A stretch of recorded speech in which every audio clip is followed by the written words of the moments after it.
prayer, O God, and do not hide yourself from my supplication. Attend to me and hear me. I am restless in my complaint, and I moan because of the voice of the enemy, because of the oppression of the wicked. For they bring down trouble upon me. In the wrath they hate me. My heart is severely pained within me, and the terror of death have fallen upon me. Fearfulness and trembling have come to me, and horror has overwhelmed me. So I said, oh, that I had wings like a dove. I would fly away and be at rest. Listen, tonight, you're going to hear what it's like to come out from a lifestyle and from a religious belief system into that rest that the psalmist King David spoke about.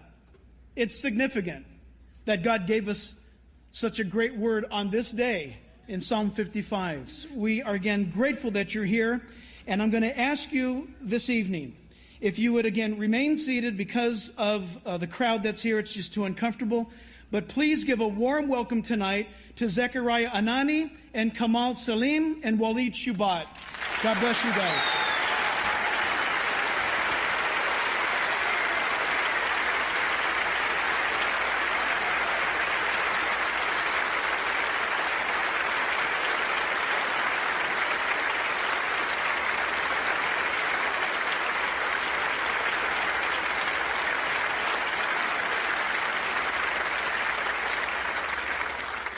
And tonight, to kick things off for us, and it is going to be an awesome night. I know that we've got 2 hours slated of talking. You might say 2 hours. It's kind of normal here, but you will be riveted. Listen carefully. Our intent is to equip you. We are living in days that I believe America, though she may not realize it, she's fighting for her life. And we need to understand that only the love of God and the Word of God can change the hearts and minds of this nation and those who want to do us harm. And I'm blessed this evening to introduce to you a brother that God has done exactly that in his life. So please, as you've greeted these men, now greet our first speaker, Kamal Salim, in Jesus' name. Amen.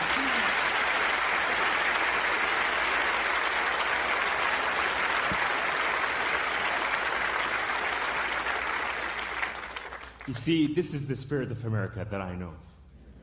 America is land of the free, home of the brave. This is the land where millions of people died for its freedom today. 9/11 is not just a cowardly attack, but it's a declaration of World War III on the United States of America. Today, the Islamo-fascists declare that, and they're moving into this land because today, United States of America is the final frontier. America will have to be conquered by these people in order the freedom of the world to fall apart. Today, this stands at your doorsteps, and what are you going to do with it? What are you going to do with it? So, the message I'm going to be speaking to you tonight, number one, will be challenging to you, and it will wake you up. It'll make you laugh, and it'll make you cry. But after all, the rest belong to you. You see, before I became a Christian, I was a warrior for Allah. I loved Allah with all my heart. Jihad was my way. As a matter of fact, one of the story sums everything. This lady I was watching the other day on TV, and as she was speaking, she was on Al Jazeera TV, and she was crying, and the reporter said to her, he said, "Why are you crying, woman? Is it because you lost 9 sons to martyrism?" She said to him, "No, I'm crying because I don't have any more sons to give into jihad." You see, Flight 93 that took place in the United States of America, these warriors, those heroes, did something more powerful than anyone. And America today will have to take the stand in fighting terrorism. Terrorism is here to conquer this country. Today, these people are trying to buy the land to build a crescent facing Mecca with Allah 99 names and build a monument for the nation. In our land, in our face, in our home. But I want to show you the picture of the United States of America today. This is how America looks like. I want you to take a really good picture of this.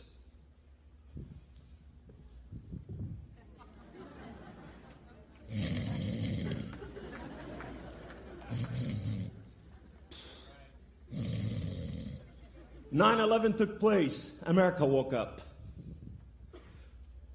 and looked around and didn't know what happened. America hit the snooze button and America went back to sleep. You see, one of the two highest commodity today, number one, is alcohol. Number two is mattresses. America loved to drink. America loved to sleep. But we're here tonight for something. I want to thank you for allowing us to be here. I want to honor you for your courage, for opening your house for true cause and true call. Pastor, thank you both for allowing us to be here.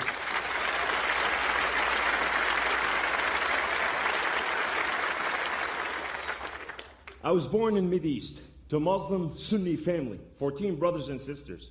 We didn't have a whole lot. We were poor. We had 3-room house, a kitchen, a living room, and a bedroom. In the kitchen was my favorite place. That's the only place I didn't have to fight for life. Everything was given free. The rest, I had to fight for everything. We knew what life was like, is to live and die for Allah. My family was jihadist, fundamentalist, Muslim. As a matter of fact, we had over 14 imam in my family. One of my cousin, he was the grand imam, the holy of Islam, the highest rank. In that place, in the kitchen room, that's where we learned what our future is going to be like. That's how I learned after reading the Quran, reciting after my mother in madrasa. And it says, we read from the surah, Al-Kawthar, and it says, فَمَنْ يَعْمَلَ مِثْقَالَ ذَرَّةٍ خَيْرًا يَرَهُ وَمَنْ يَعْمَلَ مِثْقَالَ ذَرَّةٍ شَرًّا يَرَهُ. What I learned that day is whatever you do, small or big in your life, will count for you or against you. My father came and he said, my son, Allah will weigh everything before you. And whatever you did, good or bad, you either go to hell or to heaven. I knew, I was 6 years old at that time, that this is the time that to do above and beyond what I was called for. And I knew that my life is by my work. I have to live for Allah. I have to work and perform. You, a Christian, have freedom. That you can do anything you want and live forgiven to you. Jesus died for you that you may live. In our world, we have to die that He may live. That's the difference. Martyrism is my free ticket to go to heaven. You see, our heaven has plenty of versions. Our heaven has plenty of alcohol, plenty of beds, plenty of food. That's the promise that's given to us. That's when we finish from this life, this is not our heaven, this is our hell.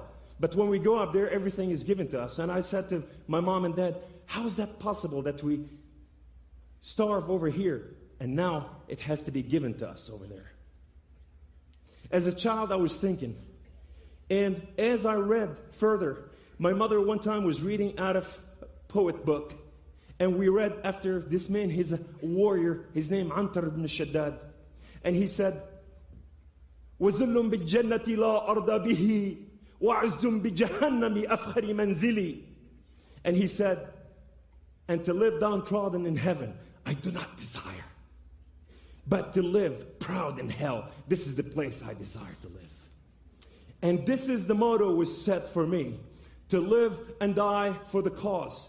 It is my mother teaching, said, my son, if you kill a Jew, your hand will light up before the throne of Allah. And the heavenly host will celebrate that you are a Jew killer. It is my father teaching, he said, Islam must dominate, my son. As we read from Hadith, Hadith is what Muhammad said. That the day of Islam, this is by Bukhari or Muslim, for those who are taking notes, the day of Islam will not come about until the Muslim fight the enemy. Even the rocks and the trees will cry out, Abdullah, Muslim, behind me, infidel, come behead him. This is what I was fed on.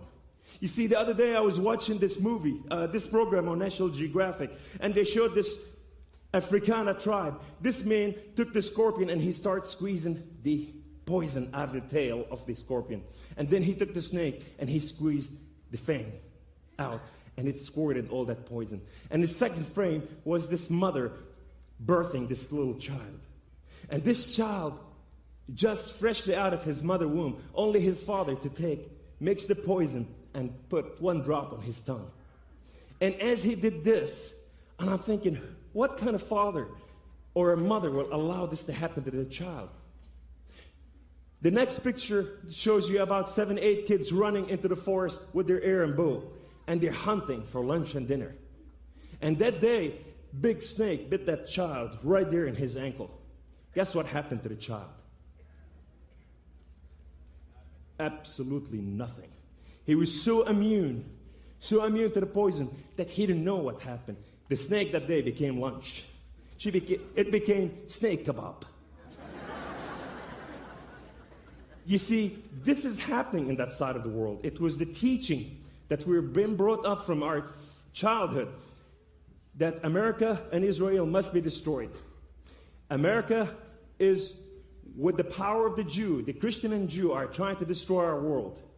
This is what we were taught. At 6 years old, I had a dream. In my dream, it was the best dream I had when I was a child. I saw myself dressed in white shorts. I sat on a white horse. In my right arm, there was a double-edged sword. In my left arm, there were double-edged sword. That day, I sat on that white horse, and the day of Islam came about, and the Christian and Jews stood in formation. And as they stood in formation, I took off forward with my sword in my arm. And when the elites started coming at me, only to take their head off, and their head were falling at the feet of Allah. That day, I moved into the enemy line. And as I moved into the enemy's line, the Muslim military moved in. And that day, I died. And I rose before the face of Allah. And Allah was laughing hilariously. And He said, only my crazy Kamal can do such a thing. What is your children dreaming today? When did you hear their dream last time? 6 years old. You see, in America, there's several groups. There's CARE, which is, it's a Council of American, group, and they really don't care. They're a moderate Muslim, thing. And then you have the Muslim Brotherhood, and then you have the National American Muslim Students, which is where they're recruiting a lot of students to go to war from our universities. When I was 7 years old, this is where I was recruited. I was recruited in my mosque neighborhood. I was 7 years old. The Muslim Brotherhood recruited me to go to their group. And they said, you want power? Islam is power. So I started studying Islam at length, between home and between these people. Now I have the Quran in my hand, and I have the power of Allah. 3 months later, the whole group went and joined the PLO, Palestinian Liberation Organization. As a child, I never had a toy. I never had anything. All I knew that life is to live and to die for the sake of Allah. That's what I learned. When we went to the PLO camp, that day I saw the biggest playground ever in front of me. They had jungle gym, they have flat walls, they have ropes, they have mud holes you can dig and jump and play. As a child, I was excited. And the warriors came at me, and some of those warriors had big beard like this. And you can smell those warriors 3 miles away as warriors. And with that, this guy, he came, he's the leader, and he said, child, do you want to be a warrior? I said, I am a warrior. I am a warrior. He said, you can't be a warrior unless you know how to use a weapon. That day, he handed me an AK-47. And that day, I knelt on the ground, and I put the AK-47 in my arm, and he grabbed my arm, and I shot 30 bullets in the air. That day, I was transformed. That day, that air that came, the gunpowder that came from the machine gun, it was the air that I needed to breathe. It was my friend. Now I possess both powers, knowledge of Islam and my machine gun. Who gonna stop me? At 7 years old, I went on my first mission, Pastor. We went to the Syrian heights, the Golan Heights, and we ascended from the mountains, and there was tunnels dug underground for miles and miles and miles, and they went inside Israel. On my back, at 7 years old, I had a duffel bag. It had magazines, AK-47s loaded with bullets, hand grenades, TNT blocks with fuses, 9mm and 7mm handgun. This is what I had in my little bag. And we rendezvous with the shepherds over there. These shepherds took those bags and strapped them on the belly of the sheep. And they took them inside Israel to commit missions against innocent Jews that they never fought and they never know what fight is all about. This is what I had done when I was 7 years old. When I came home, my brothers, my sisters, and the neighborhood, my mother stood in the door and all my sister and all the women went,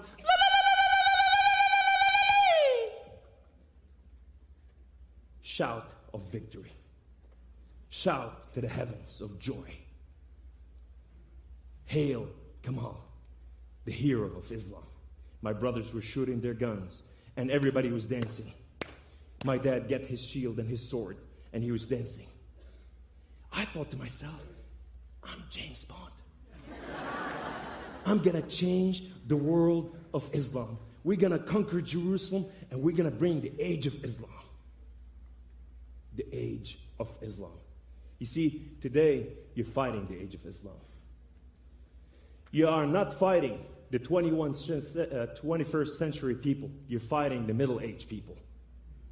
When you're fighting these people are bringing something ancient to say, we want back what belonged to us. You see, in Europe, these people were marching on a street, in France, in Germany, in Belgium, in Denmark, and they were saying, arm in arm, saying, this is our land, this is our land, this is our land, this is our land. And one reporter said to them, what do you mean this is your land? Is it your land because you are a citizen of this land? They said, no, our ancestor never finished the conquest.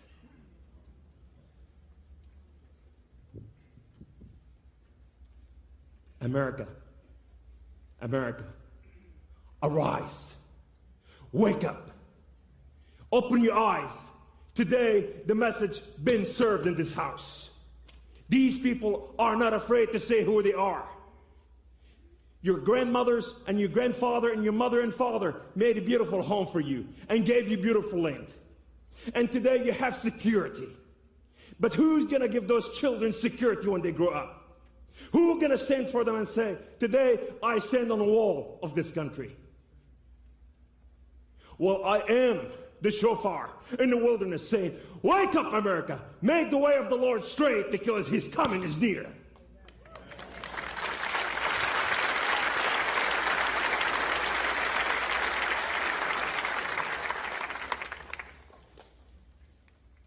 I became a recruiter. I started recruiting other children. Muhammad, next door neighbor, he wanted to be just like me. And he went to his mother, Fatima, and he said, I want to be like Kamal. And Fatima came to me, she said, as long as you bring him back, safe and sound, do whatever you want with him. We took him, we trained him. 7 years old, we went again to Israel. And now I'm telling them, what are we going to do? We're going to be coming back and we're going to be heroes. And they're going to hail us as the Superman of this new generation. And these kids were celebrating, and we went all the way to the Syrian Heights. We descended down in the Golan Heights, and we went into those tunnels. This time, when we manifested over there, the sheep were laying on the ground dead. And so is the shepherd. And it was just one of those slow frame picture. What happened? And all of a sudden, they start unleashing on us. Rockets start falling down. And James Bond that day started crying out, Mama, Mama, Mama, Mama, where are you? I wet my pants all over. That soldier were no more a soldier, he was a child. My knees start knocking together. That day, Muhammad took shrapnel right through his esophagus, went through his back, and he rolled his eyes back and he fell to the ground. And I cried out, no, not you, Muhammad. I promised your mom I'll bring you back home alive. The only thing that came to my back, to my mind, is throw him on your back and take him back home. And I threw him my back, locked between his feet, and I'm running. And those bullets were coming down, hitting us. The mortar falling down next to us, here and here.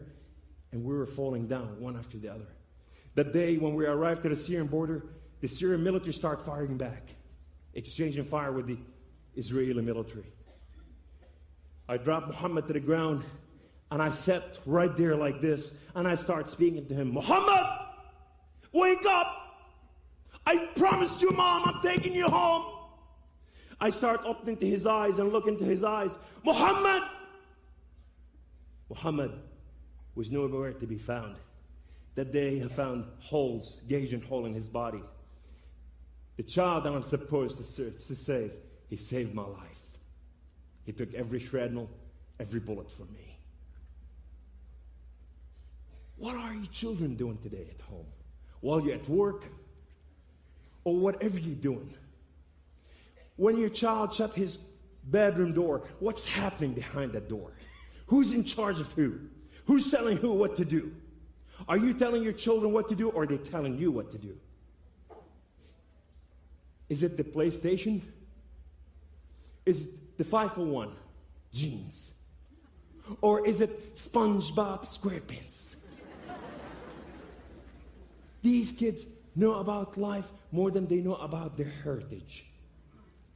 It's a house like this that brings the heritage back to its truth. 2nd Chronicles says, if my people who are called by my name will humble themselves, will humble themselves and pray and seek my face and return from their wicked ways, then they will hear from heaven. Then we will heal their land. We must fight by our prayers. The fervent, effectual prayer of the righteous man and woman availeth much. We must rise and pray and do our best.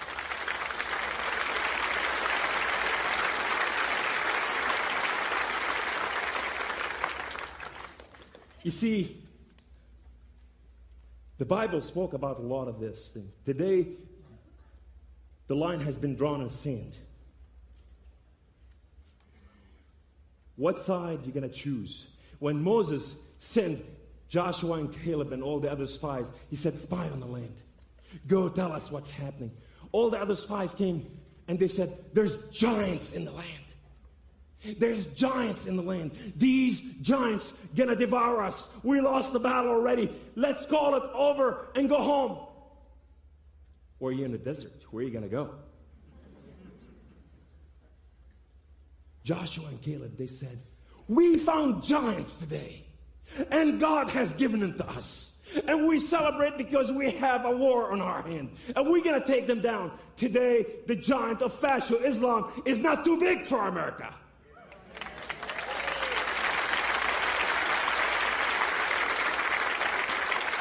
But America have to decide whether they can take that giant or not. America must get out of its slumber and must make the choice.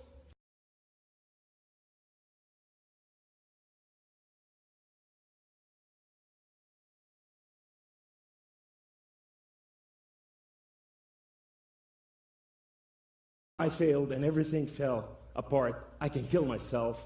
I mean, I can go and die for the sake of Allah. And it'll be martyrism, it'll be over with. But when I found Christianity, Christianity was something above and beyond. It was delicious. That's where you taste the goodness of God. This is where the lover become to know the beloved. God and his people become like this. When my wife go to sleep, I go on my face like this. Daddy, Father,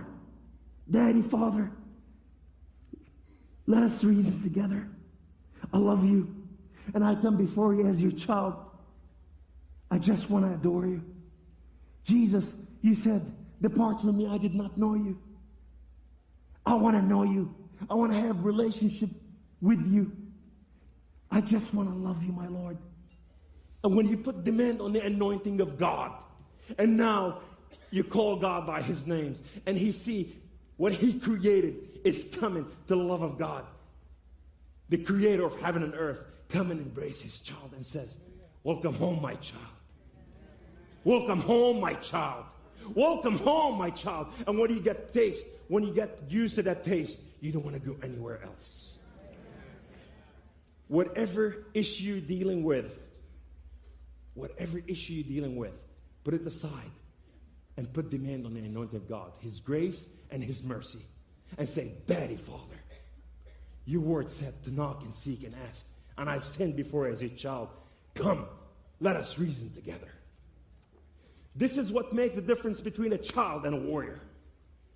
Our weapon of warfare is not carnal. It's made for the destruction of stronghold and high places.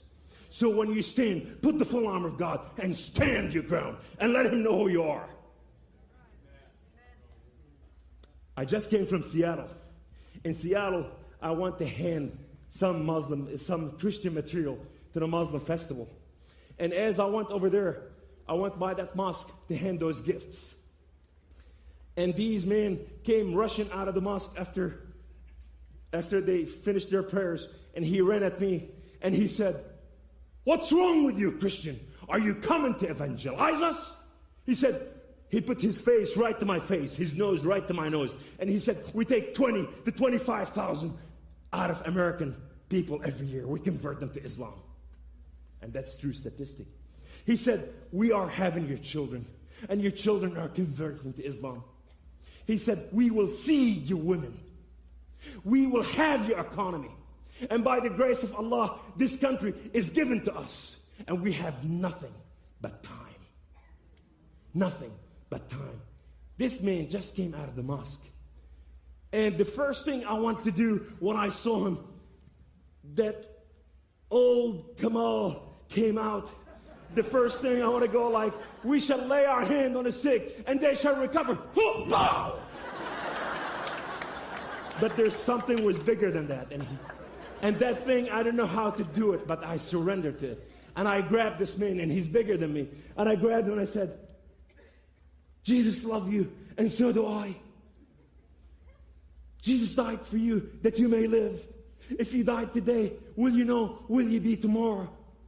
This guy broke out of my arm. He's going, "What in the hell are you saying?" And he starts screaming at me. You see, these people are trained to do a lot of things, but they are not trained how to defeat love.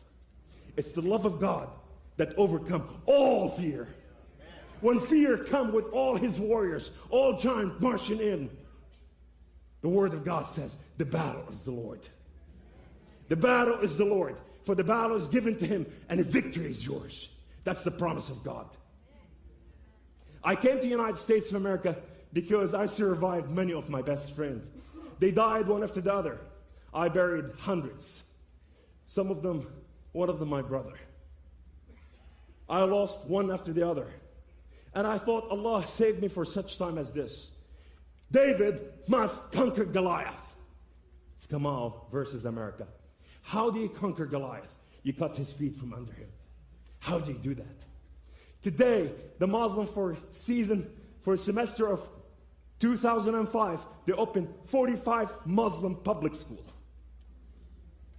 120 new curriculum, Islamic curriculum, taught from first grade all the way to the universities. The Wahhabi lobbyists, the Saudi Arabian government, pouring billions of dollars in the United States of America. 85% of the Muslim mosques belong to the Wahhabi, which is the jihadist mentality. Today, America finances more terrorism than any other country. It's raised right here from America. Many times when it comes to your home, before you give your dollar, know who you're giving to. You see, this is the house of the Lord. This is where your tithe and offering belong. And then your pastor can put it in the right places. You just don't go see, save the African children, and you give over there. You may have just bought them about 9,000 machine gun. You gotta be wise as a serpent, innocent as dove. So when I came to America, I started knocking on doors. What is your need today? These people, you go to the poor people's house. The black American were our favorite because we nailed them down. We told them about the slavery, what America did to them. Then the Hispanic. then the Chinese, then we want the poor white. Look what the government did to you. Where is that Jesus of yours? That the Son of God that you said He is? Allah sent me to meet your need today. We went to the schools, universities, the prison system. Oh, the prison system. One of the best recruiting places. That's where you recruit the best of the best. As soon as they get out, you send them to the assault camp. There's over 45 assault camps in the United States of America today. Today. In your home. Training under the Constitution of the United States of America. You say, Kamal, you're preaching a hate message. What is wrong with you? Okay. Good question. Who asked that? Here's the thing. When you say, this is what's happening, this is what's going on, when we hear people are murdered in Sudan, in Lebanon, in Kosovo, the Christian being killed and murdered, and non-Christian too, Jewish in Israel, and many other places. And when Hamas killed Fatah, and Fatah killed Hamas, nobody did anything. Today, Hezbollah in south of Lebanon trying to take over Lebanon. So many things happening. And these Muslims, the one they said, well, I'm a peaceful man. I have not done anything against this America. This is what we need to see. This is what we need to hear. This is what we expect from you. To walk on the street and say, Allah bless America. We stand with America against this terrorism act. We need to hear from you that you love this country and you care for her and you're willing to die for her. As a matter of fact, when the recruitment take place and what they send them to Iraq or whatever they said, we don't want to go. You see, it's not conditional. This is America, land of the free, home of the brave. If you come to this country, we welcome you to live and enjoy life and celebrate life and live just like we are living today. Rich. But if you are going to bring your condition and bring your condemnation and bring all this other stuff, my call today is go home. Go home. Go home. Go home. Go home. You see, millions of people died for this. 9/11, over 3,000 innocent people died. I've been told that my watch is not working. 1985, I was driving down the road. And as I was driving down the road, I cut through a lot of things now. And I was going from mission to mission. I was driving in this red Mazda RX-7. Rotary engine, red color, black leather seat. Like a butterfly. I still have 7 minutes. 8 minutes.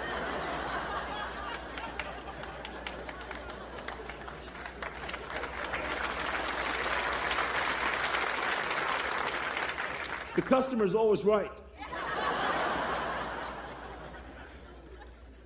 I got in a car wreck. What happened is this guy drove in front of me.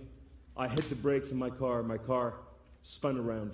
I went to the other side of the road, and only an 18-wheeler was waiting to embrace me. I ejected out of my car, broke the seat belt, fell in a mud hole in my neck. That day in a mud hole, I cried out, Allah, where are you? Allah, I'm your fierce warrior. Where are you?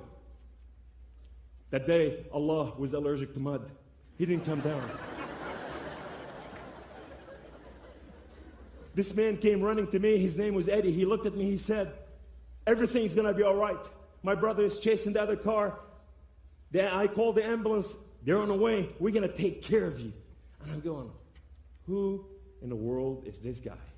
And as I looked at his face up there, he was smiling just like this. And I go like, I wish I can get up from my feet and show you a couple of tricks to wipe up that smile. The ambulance came and took me to the hospital. As I arrived at the hospital, there's a trauma team waiting for me. Dr. Steve was the head of the trauma team. He was an orthopedic surgeon. And he said, I understand your name is Kamal. I understand you have no insurance. I understand you have no family. I understand you have no friend. I understand you have no life. And he said, but you know what? We're going to take care of you. And everything's going to be all right. And the minute I heard that, I'm going like, it's conspiracy. I've been found out by these demons. And as I looked at his face, he was just... I'm going, these people practice. And they laugh in our pain. 2 days later, I wake up in the hospital room. This time, Dr. John came in. Dr. John works out. Now he's buffed, he's big. He's the head of physical therapy. Good morning, Kamal. And I see you have no insurance. I see you have no family, no friend. You have no life. But you know what? We're going to take care of you. And everything's going to be all right. And I'm going like, no, I am doomed. You see, what I didn't understand, that these men rose up that morning and they put their fisher net on their shoulder. And they said, I'm looking for the catch of the day. And Kamal was the fresh catch that day. 5 days later, Eddie came to visit me. And as he walked to the hospital, he's checking on me. How you doing, Kamal? I'm in the hospital. How you feeling? I'm in the hospital. Are you going to be all right? Yeah, I'm in the hospital. What don't you understand? Guess who walked in the room? Steve walked in the room. And instead of saying, good morning, Kamal, he said, good morning, Eddie. What are you doing here? He said, oh, this is the guy I told you about. And Steve said, no, I told you about him first. Eddie said, no, I told you about him first. Oh, I'm the one who operated on him. I'm the one who helped him out of his car. I'm going, it's not a competition. Suck it up. These men were racing.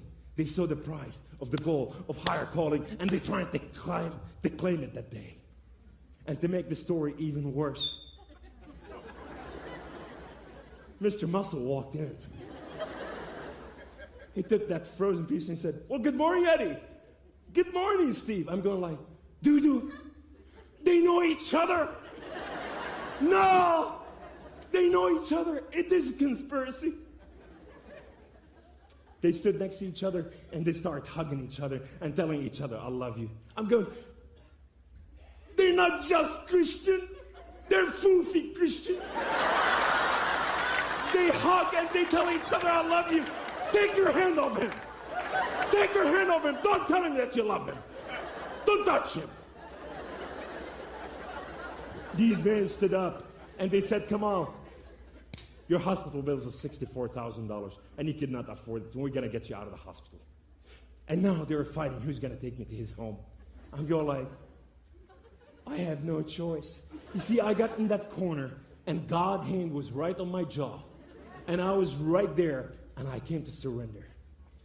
Steve won the battle because his wife, Cindy, I think they put another 8 minutes.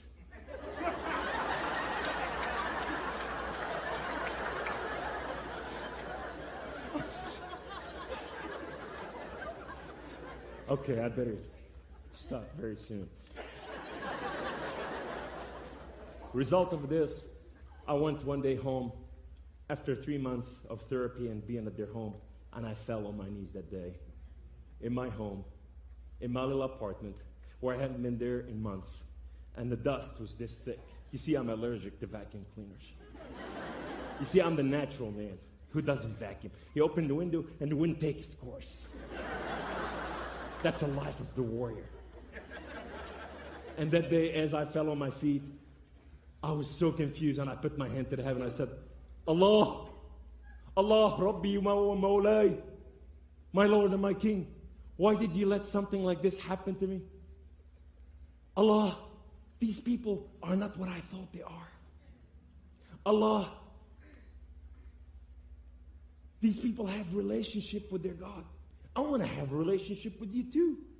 When they prayed, they said, we heard God saying this and that. I want to hear from you. I want to hear that you love me. Guess what Allah said that day? Not a stinking word. And I thought, maybe I should die just the death of the warrior. Finish it right there, right now. And what happened that day, as I went to grab my gun, I heard a voice. And the voice said, come on, the Muslim and the Jew and the Christian believe in God of Father Abraham. Once you give God of Father Abraham a chance. The minute I heard that voice, I fell on my knees and I put my hand to the heavens and I cried out to the God of Father Abraham, God of Father Abraham, if you are real, would you speak to me? God of Father Abraham, I need to know that you are real. And that day, my eyes, my inner eyes and my inner ears were open. My spirit man for the first time woke up in his entire world. And I saw him in the magnificent, in the presence of his glory. Even the trees and the birds of the heavens were crying out glory to his name. And I said, my Lord, who are you? He said, I am that I am. I'm going, what is that supposed to mean? He said, I am the Alpha, I am the Omega, I am the beginning, I am the end, I am everything that is in between. I have known you before I created the foundation of the earth. Before your birth, I created you and loved you. In your mother womb, I have created you. He said, rise up. You are my warrior. You are not their warrior. And as I rose up, my entire body was intact. My body was healed. And I knew I stood before God of heaven and earth, Jehovah God Almighty.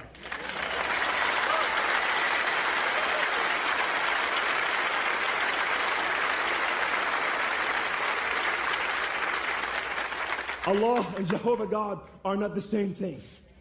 They are not the same character. I started jumping up and down. I said, I will live and die for you, my Lord. He said, do not die for me. I died for you already that you may live.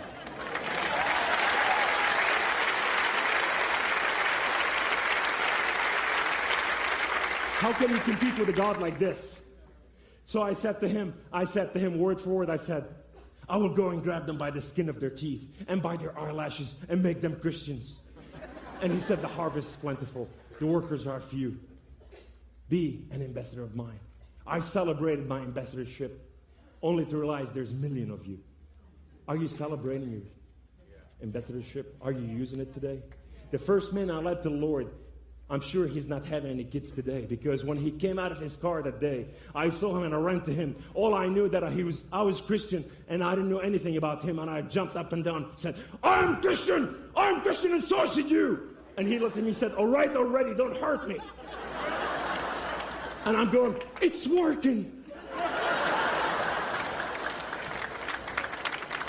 Thank you for allowing me the extra time. God bless you. To God be the glory. To God be the glory. To God be the glory. To God be the glory.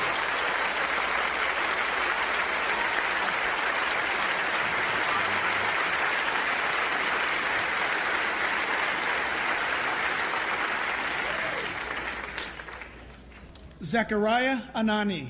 He'll bless you next.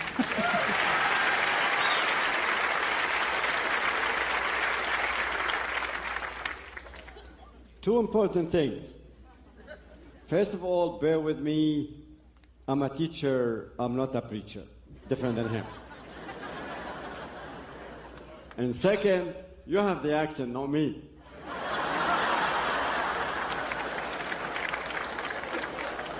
First, I'd like to start by thanking this glorious country, which did before, and still going on, paying blood for a guy like me to stand up freely and talk.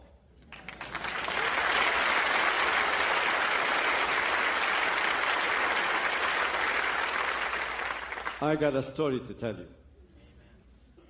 My name is Zakaria Hassan Anani. It's a very well clerical name in 3 different countries. In Egypt, in Jordan, in Lebanon.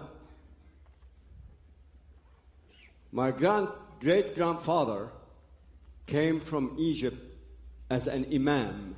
Imam is the highest clergy in Islam.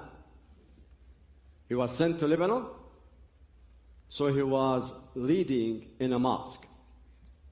My grandfather became an imam for another area where I was born, called Gbairi in Beirut. My father skipped the road.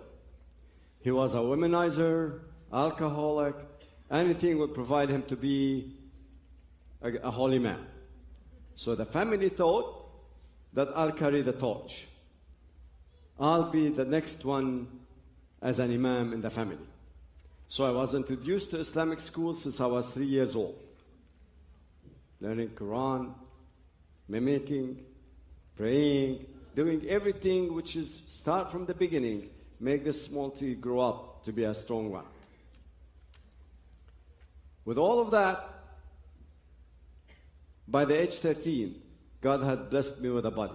I was almost 150, 80 pounds of muscles, and I was really strong. Now I'm diabetic and I'm shrinking. Thank God. By that time, I was really rebellious. The PLO had their warriors marching in the streets. And with conviction of my religious uprising, I really wanted to be a warrior like those warriors. I wanted to go and fight and carry at the end the skulls of my enemies and hit the gates of heaven with it and threw it in front of the throne of God, Allah, and says, here's my prize. So I went and joined the militant fragments, which was created by then, small Muslim militant fragments created by them by PLO. It was okay for the family because only according to the Islamic doctrine, only the warrior who dies killing in the battlefield would reach to heaven, and his family is to be feared and respected.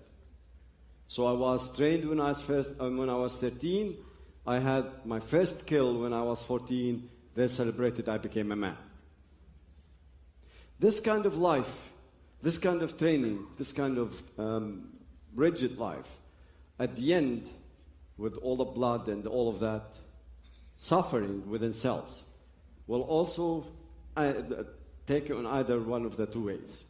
Either will make you a lunatic, very lunatic, dedicated Muslim like the people who did the towers, or the zeal will disappear and there will be nothing left but a killing machine.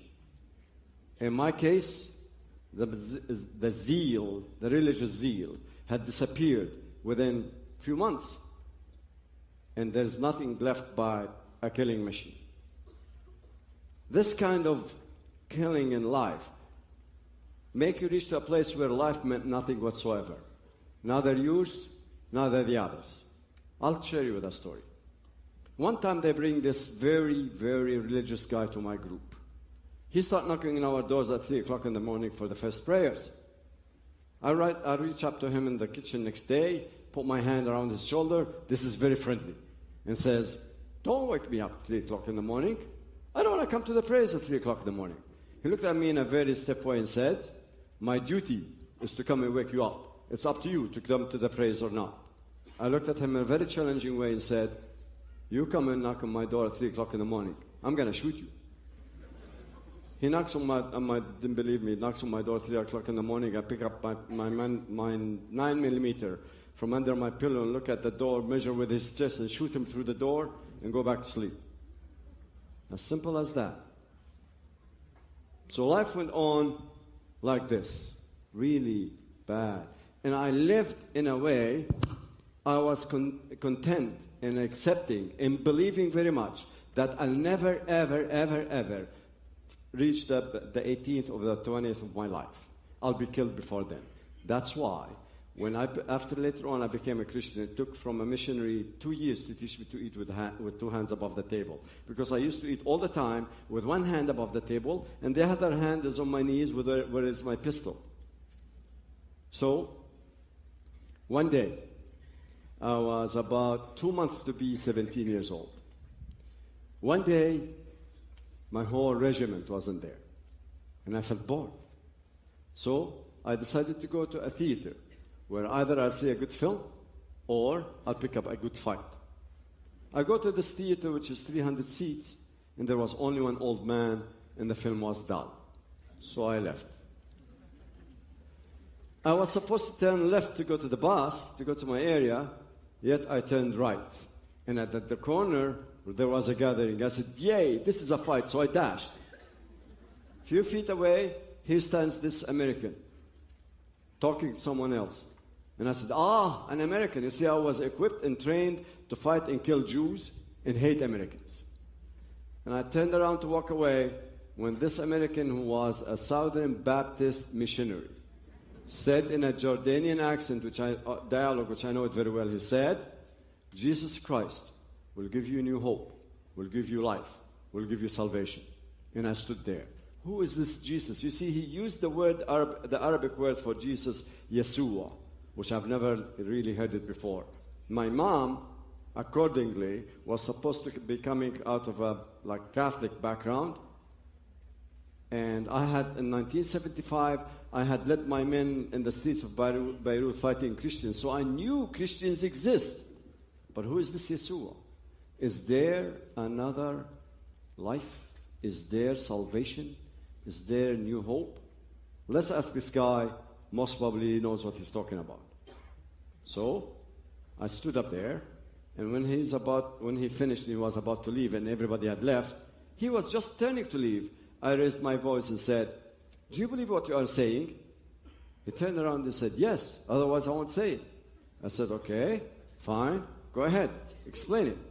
The man started trying to explain. I said, hold it, I can prove to you that your God, your Christ, does not exist in my life, not in my life at least.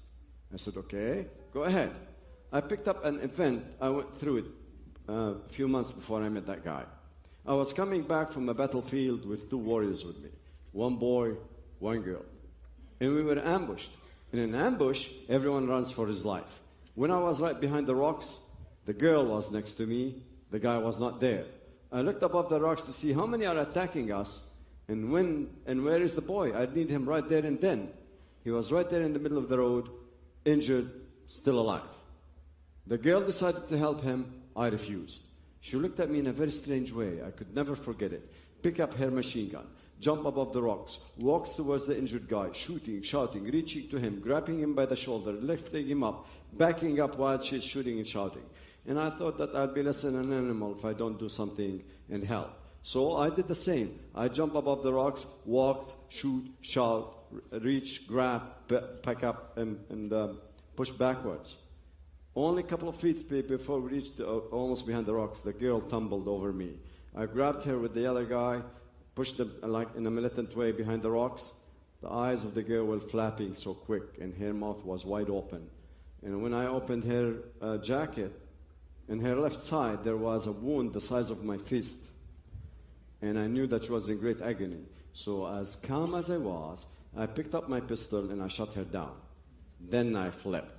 I pick up her machine gun in mine, jump above the rocks, walk toward the others, shooting, shouting, really mad. What happened was, against all kind of military training, they were sitting next to landmines. One of my bullets hit the landmines, killed a lot of them, gave me a couple of shrapnels in the forehead. I woke up later on in the hospital.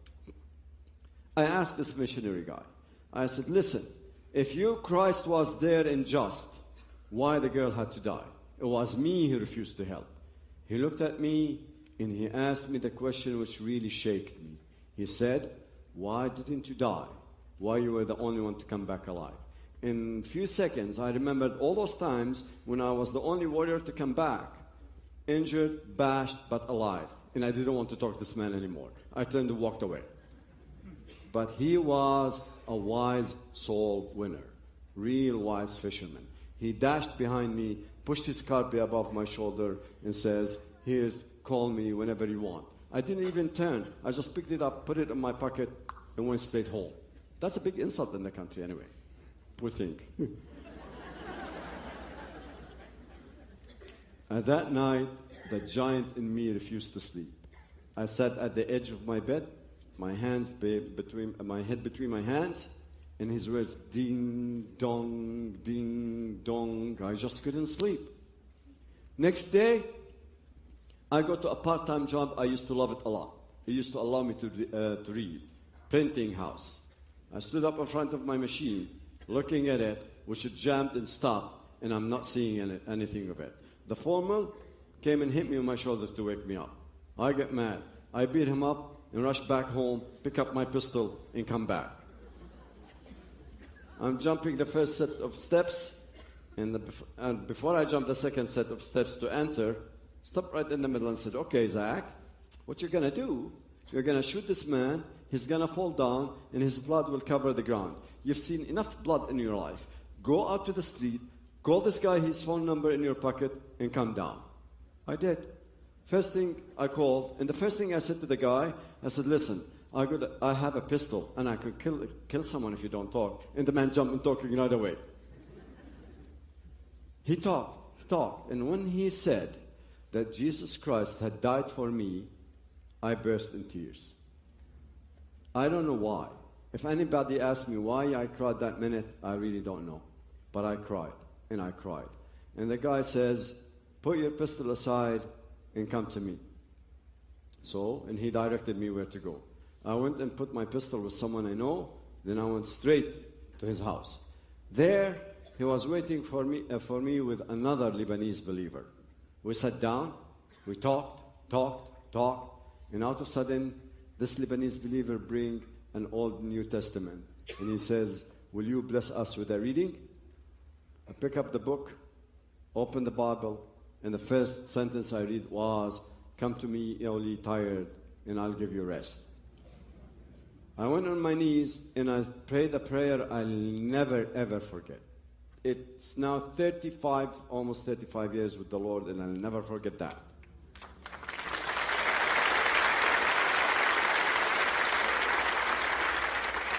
I said to him, Jesus, I don't know you.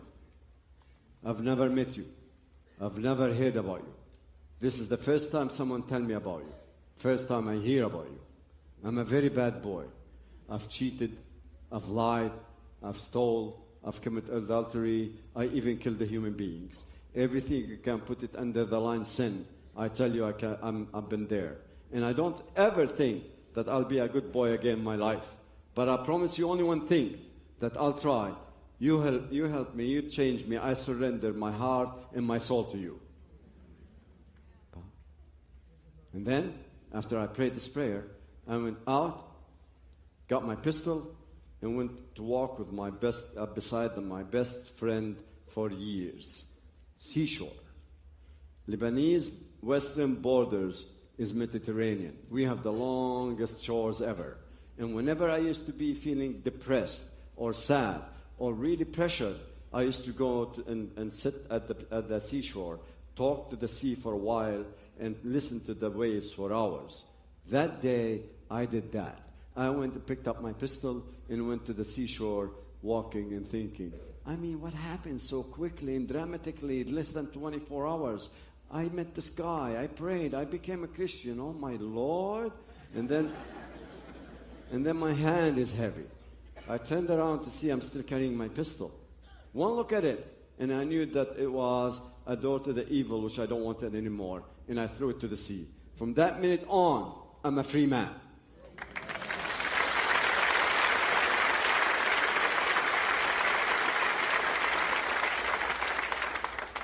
Maybe because I came from background which is life is tough, where open flesh, broken bones, and even bleeding, and even death is exactly, to me, it was like going through a door or drinking a cup of coffee.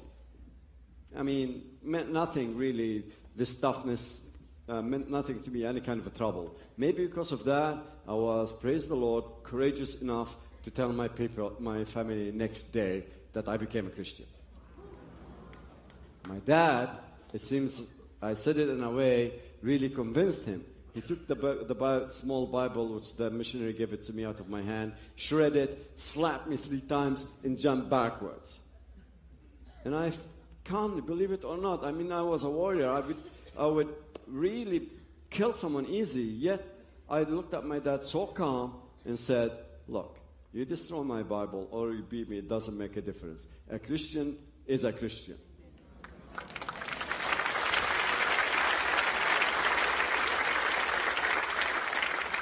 Now, the one who got really spooked was my mom. She went out to the street, took all the neighbors, all the buildings, all the homes, knocking at the doors of each one and every one of them and says, look after your kids for my kid. He became a Christian. So my news spread out so easy in the area.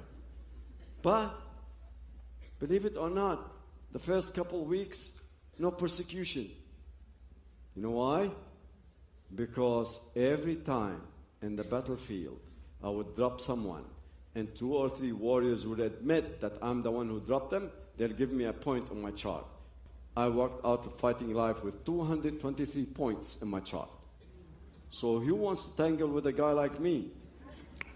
Nope. And actually, later on when persecution came, believe it or not, they couldn't convince any warrior in my area, the Gbairi, to come and attack me. They had to recruit 3 warriors from another faraway area. Actually, I'll tell you the first story of the first attempt, because it has to do something with the end, what I'm going to say later on. I'm coming back from this missionary house, happy. I have a chess game. He taught me how to play chess. And really, it was something big to me to learn how to play chess. And I'm walking through this alley, and I notice it's dark. They stoned the light. And I said, why they are so stupid to stone the lights? And in the middle of the alley in the dark, a shout came in, and the guy, I turned to see a slim guy attacking me with a dagger. Me, the professional in daggers fighting, we call it white weapon fighting, attacked by only a slim guy with a knife. That's a joke. Grabbed him, threw him to the side. Here comes the other guy. Both of them are really slim, and both of them are not really professional in knife fighting, which I am. So I decided to play with them cat and mouse till they get tired and leave.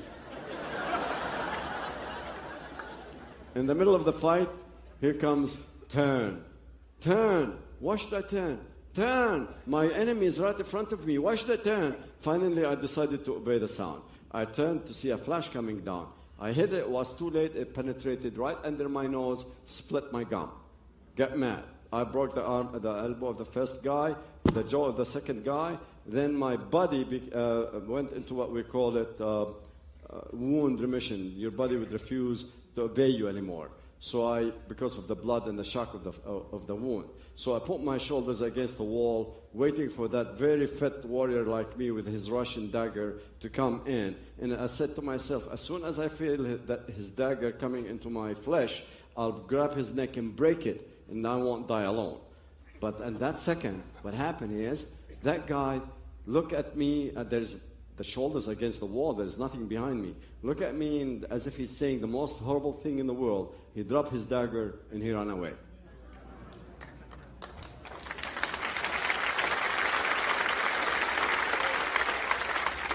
So persecution really didn't come directly. The turning point came of the story what I'm telling you now. I come back home, and my mom says to me, they need you in the mosque. And I said, I don't care. 5 o'clock, about 13 of them comes to the house, and they said, we need you in the mosque. I said, okay, let's go. I go there. Remember, I was Mr. Muscles, 180 pounds of muscles. I'm real warrior. I mean, nothing would scare me at easy at all. I go and walk into the mosque, and as soon as I walk in, I know that I was under trial. One guy stood to my right, one guy to my left, 3 imams in front of me, and all those multitudes behind them. And the first thing that big head imam asked me, son, had you strayed? And I looked at him and said, what do you mean I strayed? He said, it means the left of the religion of your fathers and the fathers of your fathers. And I said, oh, if you mean I became a Christian? Yes, I became a Christian. So that guy took a serious seat and started drilling with me.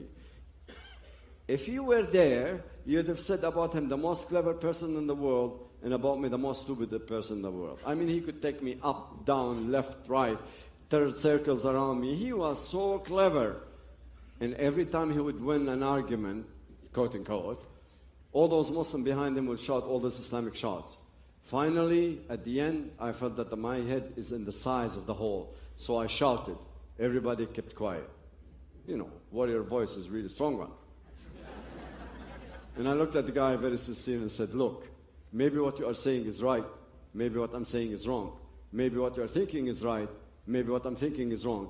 Even maybe what you are believing is right and what I'm believing is wrong. But there is something planted in my heart. Not you, not 10 people like you, not any force in the whole universe can shift me a little bit. Do whatever you want. The guy took a serious seat.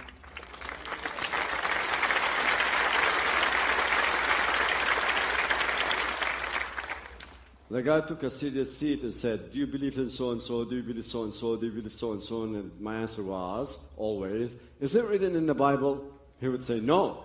I said, sorry, I can't believe in it. Finally, he excommunicated me. In Islam, that means first, if I'm married or to be married, a divorce paper will be issued. Second, I will disappear civically. No papers, no documents, nothing at all. Third, my family will inherit me even if I'm still alive. Fourth, 3 days, if I does come back a Muslim, I'll be killed. Those 3 days, it's about 40 years now. Praise the Lord.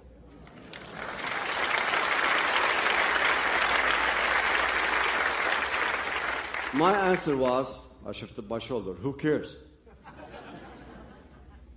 When I was out, those gang who brought me in surrounded me and gave me the worst beating I ever had in my life. They had to carry me back home. But when I woke up, comes the question which changed me and make me stand in front of you. Why? Why it is in Christ, not in Muhammad? Why it is in Christianity, not Islam? Why it is in the Bible, not in the Quran? So I went out and bought myself a Quran. Remember, I come from a cleric family. We have all kinds of Qurans, but I wanted a Quran. Quran is the holy book of the Muslims. No one have touched it except me, searching for God in that book. And believe me, trust me, if I found God in that book that day I would have went back a Muslim. But what happened is, here when I'm reading it, here comes a small mistake.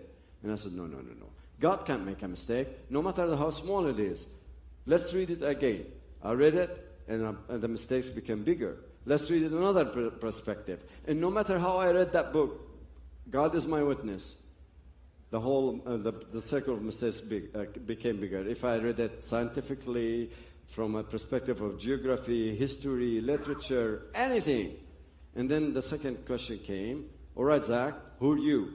Who are you to say that those are mistakes? Look at your grandfather as an imam. Look at all those imams in your area. At least one of them had served his nation at least for 40 years. And they can't see what you see? So I took the second decision. Dangerous, but really, I'm happy I did it. I joined what we call Al-Azhar. They had a branch in Lebanon. I joined there. And instead of finishing my studies within 3-4 years, it took for me 12 years to finish it. Why? Because I had to work and study later on because of the persecution. I'll take you back a little bit with time, and then I'll continue. The persecution really later on came in, but I didn't move from my house. I mean, after the first attack, which I told you about, I did not really leave the house. On the 7th attack, I was shot in the street. Look at that. I fought for 4 years of my life. Thousands of bullets were shot against me. Thousands of bullets I shot. And I've never been shot. And now I became a Christian walking in the street. Someone walks in and shoots me just like that and then. The church moved me to the east side of Beirut. By that time, Beirut was divided in two parts. The eastern part for the Christians, and the western part for the Muslims. And the church moved me to the eastern part with the Christian, where I had a real normal life almost 10 years, where I finished my education by the help of the missionaries over there, graduate, get married, and have children. In the last attempt on me, because within 18 years they tried to assassinate me about 20 times. I have a report this big. I even died once, 7 minutes from a wound in my neck. That's not totally another story. Anyway,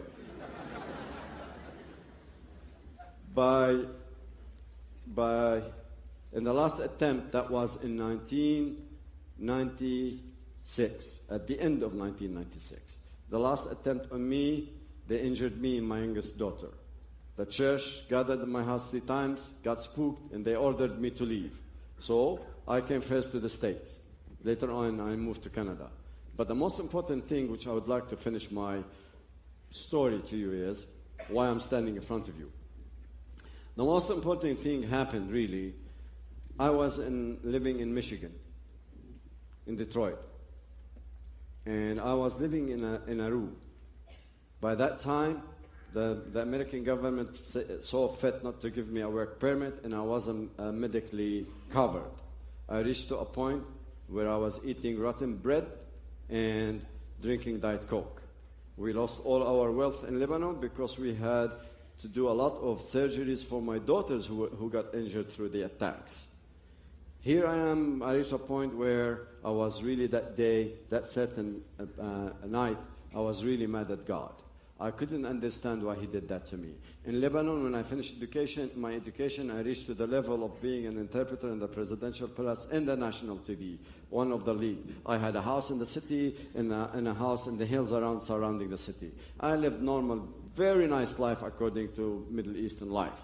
And here I am in the States, where I'm living as poor as sorry for this impression, as a church rat. I know nobody. Really, nobody knows me. I can't speak their language very well. They don't understand me, different mentalities, and I have nothing. And I was so mad at God. I stood up in the middle of the room, grabbing everything in my position, and hit the wall with it. I was so mad at God that if he was a man right there, I would have hit him right there and then, because I couldn't understand why he did that to me.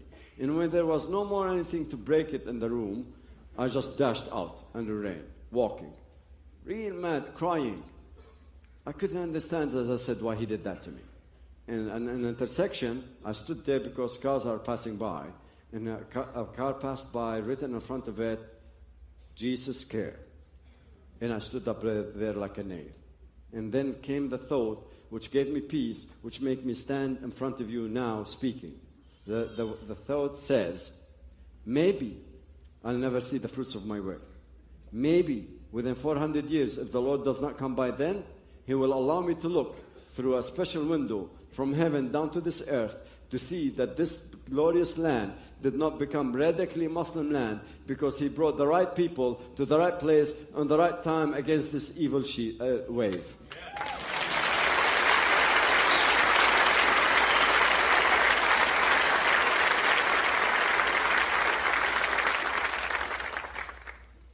Remember, you ask yourself, why a Muslim would come to a country where he can't practice his religion, he can't practice his laws, he can't bury his dead people, he can't eat the way he wants to eat, he can't do anything really according to his laws. Why? Why? Because he wants to prepare the road to make this land his land. Never mind. This is really this is the complex of the situation. But you have to remember, Islam is dark, but the people, have the right, like you, to be told about the love of Christ and to walk through the golden gates to eternal life.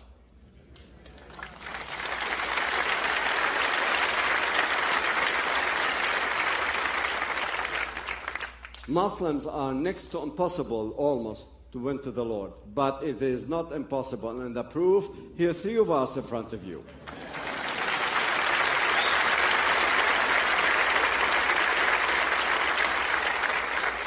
Finally, I feel sorry for you. You know why? Because this mission is on your shoulders. It's up to you to come out to the streets. For the Muslims who are not far away in the far countries anymore, they are in your hospitals, they are in your schools, they are in every aspect of your life. Hell, they are even in your armies. And now it's time for you to bring them from the darkness to the light.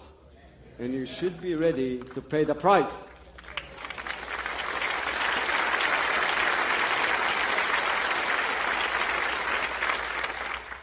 I will leave you and finish by one word for you. Love I love you people, and thank you for being this great audience.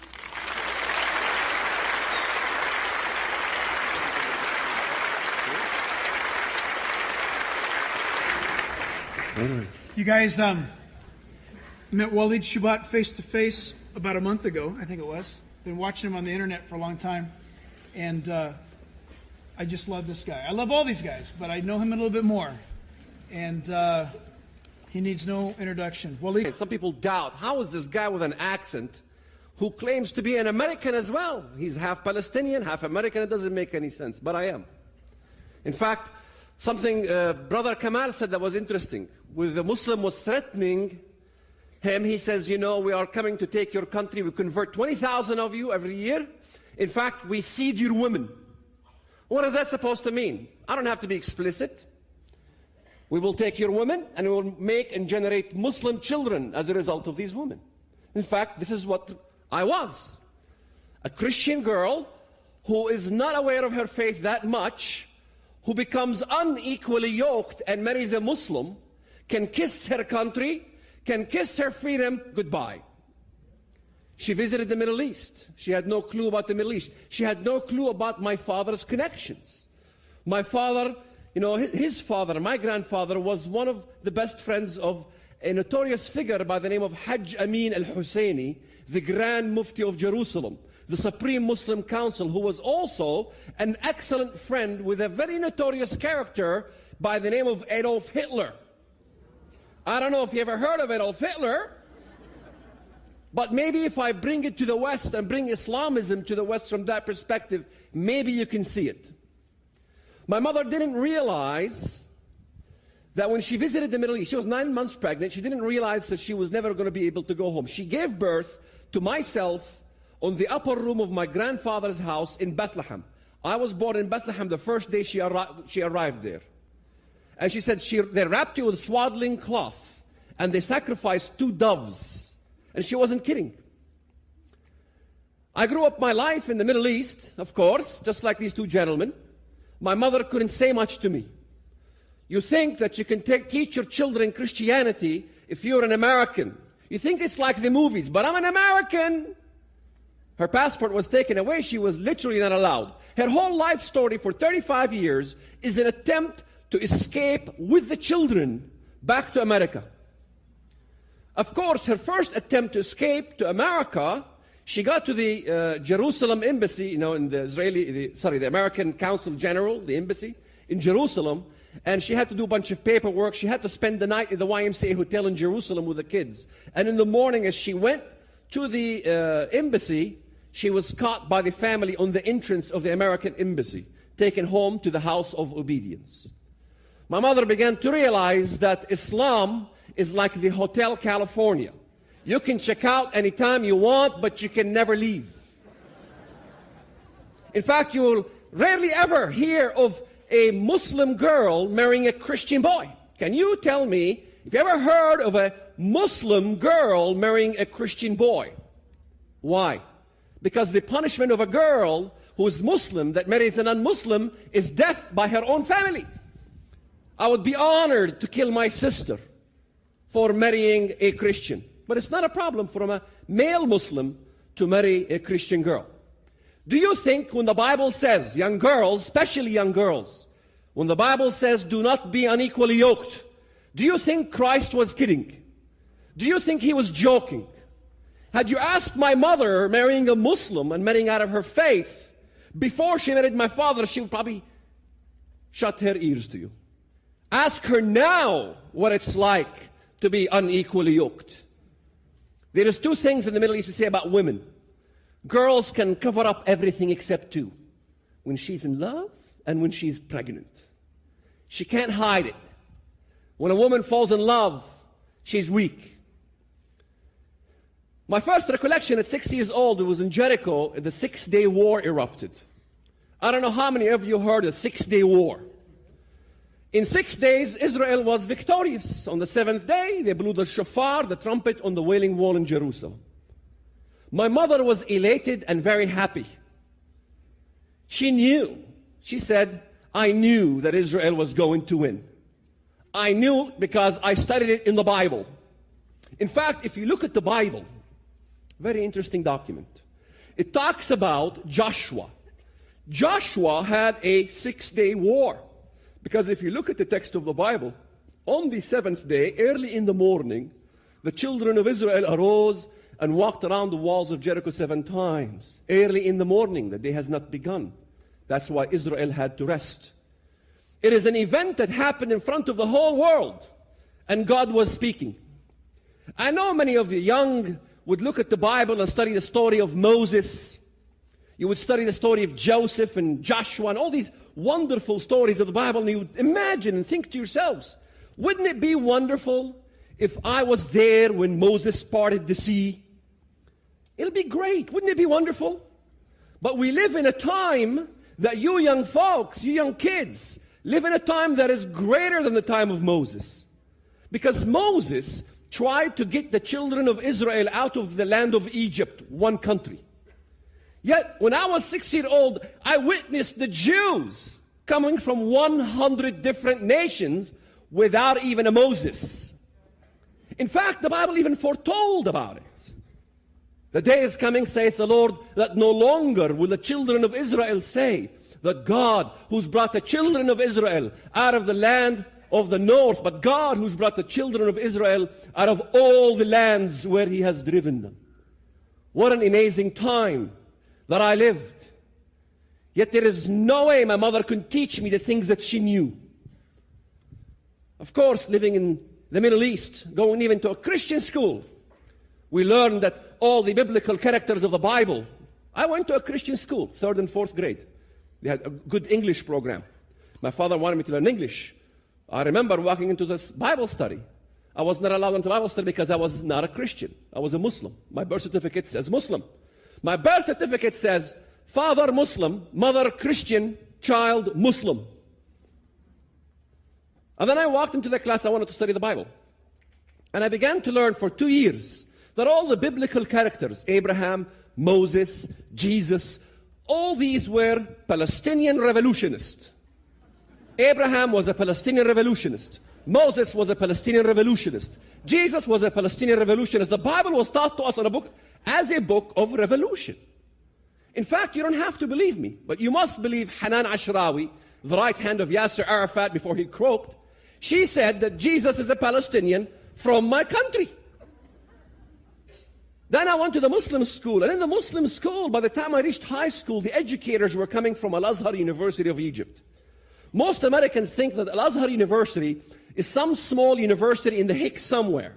They do not understand that Al-Azhar University of Egypt is the #1 university par excellence that issues and establishes and has and educates and graduates the elite of the Muslim Sunni world to send out all these scholars everywhere, all over the world, from Al-Azhar University of Egypt, educating people about Islam. And in fact, I don't know how many sermons you heard about Islam, but I can guarantee you that whatever sermon you heard about Islam, you still do not understand the definition of Islam. Because by the time we reached high school, we began to hear these sermons about giving our lives as a sacrifice for the cause of Allah. Islam, my friends, is not merely a religion. Islam, my friends, is a political movement. Islam, my friends, is a Sharia law.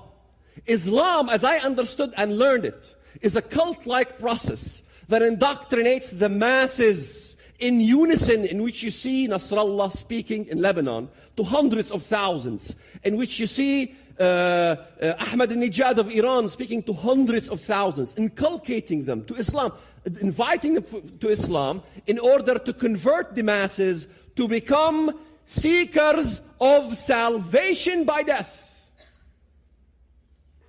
To make them seekers of salvation by death in order to establish an Islamic hegemony in which Muslims are dominant and Islam is superior and all non-Muslims and all other religion is inferior to Islam. That's what Islam is. That's what we were taught what Islam is, and that is what Islam is taught all throughout the Middle East. It is a cult-like process that indoctrinates the masses to convert them to become remorseless killers, just like as you've seen Brother Zakaria Anani, seekers of salvation by their own death in order to establish an Islamic hegemony throughout the world in which Muslims are dominant and all non-Muslims are subservient.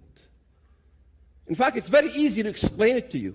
Many Americans would ask the question, would why Muhammad Atta want to, jam a plane into the Twin Tower and kill thousands of Americans? Why would he want to kill himself, first of all? Why not just kill Americans and get the heck out of Dodge? Why kill? In fact, I began to learn after studying the Bible and learning about Christianity. In reality, it was the firemen that were the martyrs and not Muhammad Atta, the coward. The reason Muhammad Atta... Thank you. The reason Muhammad Atta wanted to die, it's because this is the salvation of Islam. In Islam, the martyr, in the first drops of his blood, his sins are forgiven.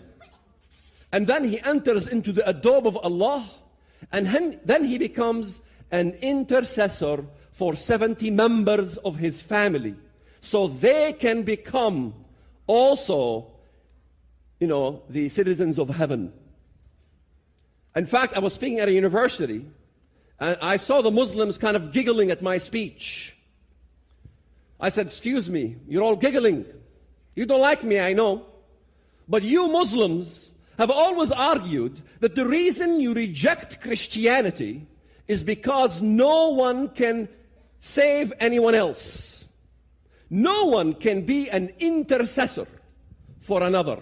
It is impossible for any man to intercede on the behalf of others. This is why you reject Christianity. You reject Christianity because Jesus died on the cross, and you don't want to accept anyone dying on your behalf. No one can redeem somebody else's sin. But you all believe that a martyr can intercede for 70 members of his or her family in heaven and have them enter into paradise. Is that not intercession? Not one of them was laughing anymore. Because that is exactly what it is. And that's exactly the crux of the matter. It is easy for you, once you understand that you're shedding of your own blood, you have become your own Messiah. You have become like Jesus. You have become like God. In fact, I began to understand more about Scripture by the time I began to read in 1993. I began to study in the Bible many amazing things. The first thing I learned from the Bible was that Christ wanted me to offer my body as a living sacrifice. As a living sacrifice because He had already died for me. I began to understand from the Bible the crux of the whole problem. And only by the Scripture can anybody see the truth. It's impossible. You got to understand that only the truth and the Word of God can heal us all. I began to study the Bible in 1993 after living a life of terrorism. But before I get there, maybe I can tell you a little bit about my life. My cousin Walid, 16-year-old boy, went to Ben Yehuda Street in Israel to plant a bomb. Of course, the Israelis were in the habit, if they know you have explosives, they shoot first and ask questions later. He was killed. My Aunt Fatima had a wedding celebration, a wedding festivity in the community in which everybody in the community came to congratulate my Aunt Fatima. Why? Because he is now in paradise. It is not a funeral, it is a wedding celebration. The local mosque will have a celebration. There will be pictures and posters all over the streets of the city with my cousin on it as Rambo, something with a machine gun and all these things. They'll be hailed as a hero. My aunt's house becomes a museum forever in which the community will come and she will pass out candy to the community. Why am I telling you this? Because in America, if somebody opens fire in McDonald's and shoot a bunch of civilians, you open the paper and you begin to read this stuff and you're abhorred, you're disgusted. The difference between us and you is that none of us is disgusted. We are all praising Allah when these events happen. When Palestinians start shelling, or Syrians start shelling Katyusha rockets at Israel and Syria, we will get up in the morning, Allahu Akbar, Allah is great. We all supported it. In fact, I remember the first honor killing that happened. I was a young teenager. Everybody went to watch. The girl supposedly did something wrong. And the father invited the entire community to come and witness the cleansing of the name of the family. He took his daughter and he sliced her head off on the staircase of the house, and her blood like a sheep running through. They came and they told us the details. You know, there was a little piece of skin left in the back of her neck, and all the school were talking about it like nothing happened. The girl was murdered. The Israelis, of course, arrested the man and put him in jail. The entire community ended up raising a fund to release him from prison. That's not something you Americans would do. That is a difference between us and you. And you must understand there is a difference between you and them. Of course, when I got to high school, I began to understand the desire to die for the cause of Allah. ما هي أمانيكم الموت في سبيل الله. What is your desires? To die for the cause of Allah. Dying for the cause of Allah became, part of our daily bread. Because the Quran clearly said, وَلَا تَحْسَبَنَّ الَّذِينَ قُتِلُوا فِي سَبِيلِ اللَّهِ أَمْوَاتٌ بَلْ أَحْيَاءٌ عِنْدَ رَبِّهِمْ يُرْزَقُونَ. Do not think that the ones who die in the cause of Allah are dead, but are alive with Allah receiving His blessings. Yes, no, it's not 70 virgins. It's 72 mansions. In each mansion, 72 beds. And on each bed, 72 virgins. But in fact, that's not the main thing. Yeah, it is an enticement. But the main thing was an issue of salvation. Because it's ingrained in every human being to want to know his destiny. Of course, I ended up in America. After planning a bomb in a bank, being recruited by the PLO, I was in prison. I was in the Jerusalem Central Prison. I was on the holiest place on earth, the Temple Mount, with explosive charges in my hand. With a bomb, time bomb. Can you imagine? Smuggled on the Temple Mount, where Jesus used to preach, and where David built a temple. I was there carrying explosives, going down to Bank Laumi Israel in Bethlehem, where Jesus was born. Right there, adjacent to the birthplace of Jesus, was an Israeli Jewish bank that my mission was to destroy. Children running about the bank, and I decided from the last minute to toss the explosive charges on the roof. It exploded 5 minutes later. Had I followed my orders and put it in the trash can at 6 p.m., I would have died as a suicide martyr. I kept the secret within my heart, never told anybody. Ended up in the States, of course, went to finish a higher education, joined the Muslim Brotherhood in Chicago. In fact, my mentor, Sheikh Jamal Saeed, he still runs a Muslim community center, a mosque in Chicago, in Bridgeview, Illinois. He was a colleague of Abdullah Azzam. Abdullah Azzam was the godfather of Al-Qaeda. He was the mentor of Osama bin Laden. Can you imagine people who know the mentor of Osama bin Laden are roaming free in your country, running mosques, and the FBI are doing nothing to arrest them? They're right here.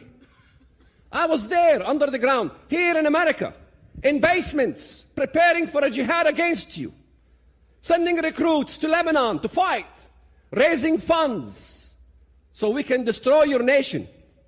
That was way in the late 70s and early 80s. Long time ago.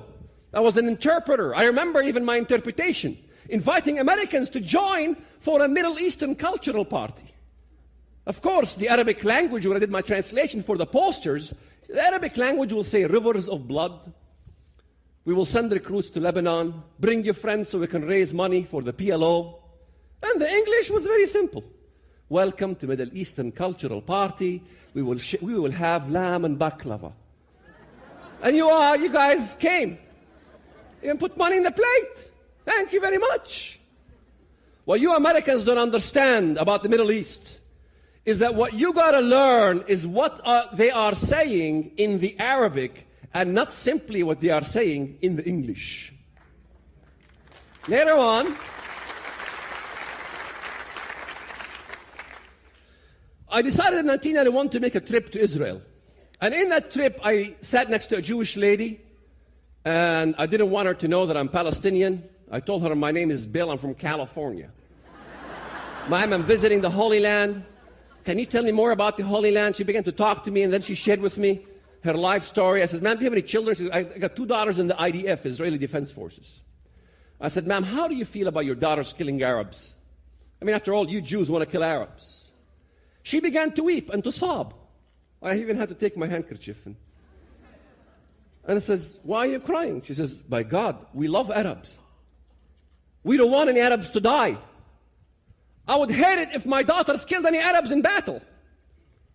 I said, wow, maybe she uncovered my cover. I mean, Golda Meir was saying, you know, we will have peace when the Arabs love their children more than they hate us. And I began to think about her words and say, I disagree with her. We will have peace when Americans and Israelis will love their own children more than they love false peace. I went over home and I began to see the family.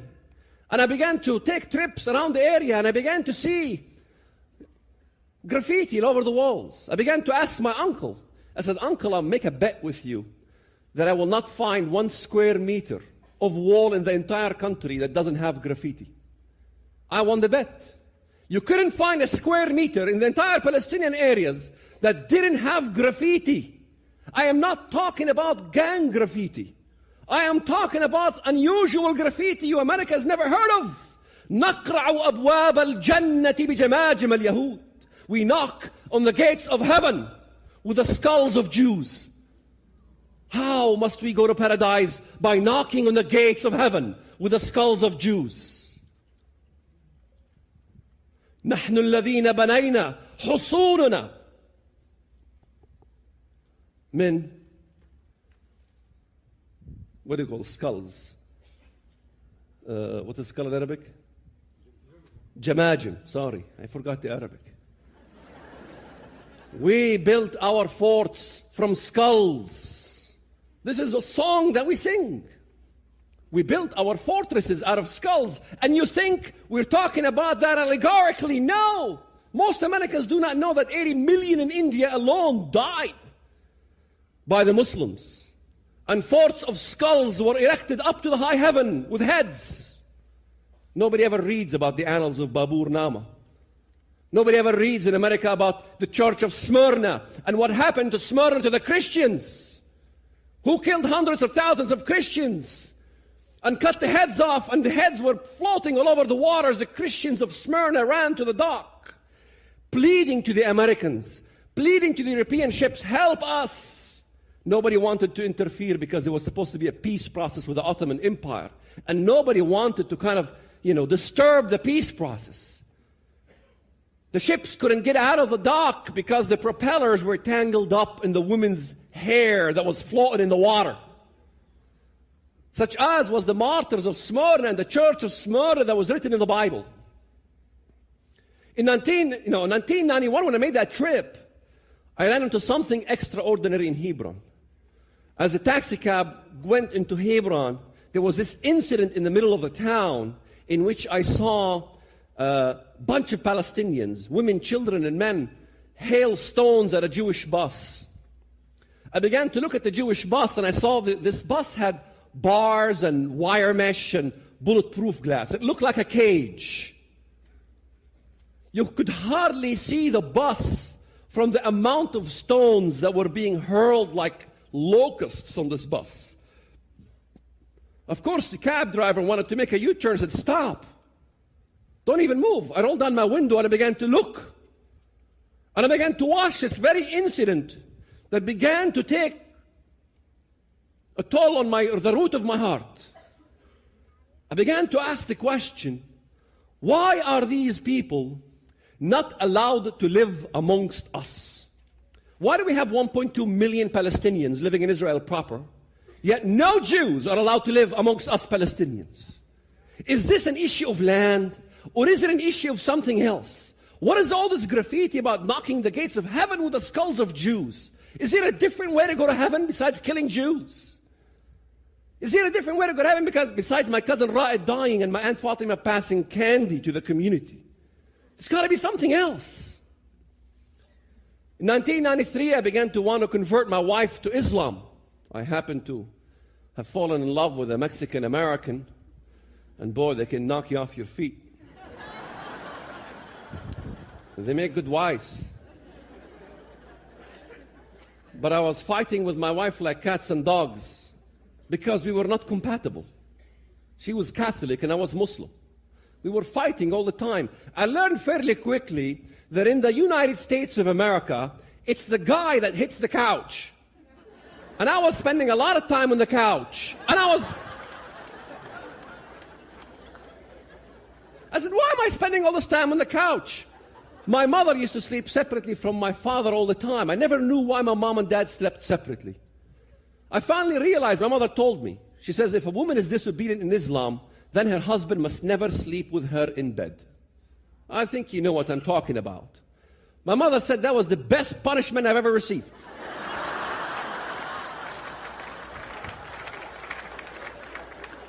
Sleeping separately from my wife, I remember one time I began to reach out to pray to God. I said, the God of Abraham, Isaac, and Jacob. I wanted to address God in a way that was acceptable in both Christianity and Islam. We both believed He was the God of Abraham, Isaac, and Jacob. So the God of Abraham, Isaac, and Jacob, show me the truth. I seek the truth. Show me the truth and I will do your will in my life. I will die for you. I will do anything for you. You know what happens when you pray in the name of the God of Abraham, Isaac, and Jacob? You dial the right number.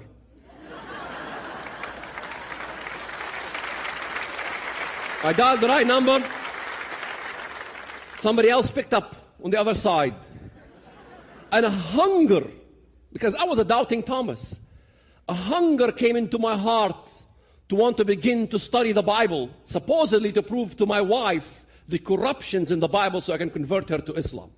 I said, God of Abraham, Isaac, and Jacob, show me if the Quran is the truth, because I think it is the truth. You show me. And I thought that the Quran will outweigh the Bible. I began to compare, and it took hundreds of hours. I spent a year comparing the Bible with the Quran. I began to see the story in the garden. I began to look at the relationship between the devil and the woman. I will put enmity between you and the woman. Not the man, the woman. Why? The hatred of Satan will be towards the woman, towards the wife. Why? Because the woman brought forth the seed of the Messiah. The woman brought forth that one man that redeems the world. He hates the production of whoever produces the Messiah. He hated that woman. I began to understand that the God of the Bible loves the woman, has a special honor for the woman. Because Muhammad said the woman has half a brain. In fact, most Christians, when they read their Bible, they do not understand why. Why does it say the Antichrist? He will not honor the desire of women. He doesn't say he doesn't desire women. He says he does not honor the desire of women. He doesn't care about women's wants and needs. He does not respect their rights. Who does not honor the desire of women today? I began to see that he honors a God of war. Who's honoring the God of war today? What does jihad mean after all? He will honor him with gold, silver, and precious stones. I don't have to tell these gentlemen about what that means. Zakah is one of the main pillars of Islam, that you honor Allah, the God of jihad, with the gold and the silver and your finances, all these things. But when I began to read the Bible, I began to see what was evil in the Bible was holy to me. And what was holy to me was evil in the Bible. Because Islam came as a thesis to destroy the Christian message that God came down to earth and died on the cross, that God was a triune God. By the time I reached to 1 John 2:22, what did I read? Who is the liar? He who denies that Jesus is the Christ. He is Antichrist that denies the Father and the Son. He is Antichrist that denies the Father and denies the Son. I began to see the relationship, the difference, the comparative analysis between what's in the Bible as far as the definition of God and the definition of Allah. Allah had 99 names in the Quran. Some of those names come right from the Bible. One of the names of Allah is Al-Makir, the great deceiver. Al-Jabbar, the oppressor. Al-Mumit, the one who causes death. Who caused death in the garden? Al-Makir, the great deceiver. Al-Mutakabbir, the most proud one. Al-Mumit, the one who causes death. Why is the devil of the Bible my God? Who did Muhammad meet after all? And the whole stories. I'm writing a new book. Just comparing all the new stuff. Just comparing how Muhammad ascended unto heaven. Why in the story of the ascension of Muhammad, Al-Isra wal-Mi'raj, that Muhammad had to ascend into heaven? Because in Isaiah it told us, you said in your heart, I will ascend into heaven. I will be like the Most High. Muhammad means the praised one. How could it be that a name of a prophet be the praised one? I began to see the connections. I began to see that Islam was wounded and wants to heal its wound. I began to look at the verses in the Bible and began to see what Jesus will do when He comes down to earth. In fact, if I leave tonight, this is all I want you to remember. Jesus, in Isaiah 63, all you Americans agree that that's messianic. Who is He who comes with His garments from Edom, sprinkled with blood? Edom is a Muslim country, the Arab world. In fact, Ezekiel 25 tells us that Edom is from Timan to Dedan, from Jordan all the way to Arabia. Christ is coming out of Arabia with His garments sprinkled with blood, fighting who? I began to see the necessity of supporting Israel in the Bible, the people that I hated. I began to see what the Bible was making me do is to love my enemy, the Jews. Yeah, I know many of you does not understand God's position of Israel. But let me tell you something. If God loves Jews, I love Jews too.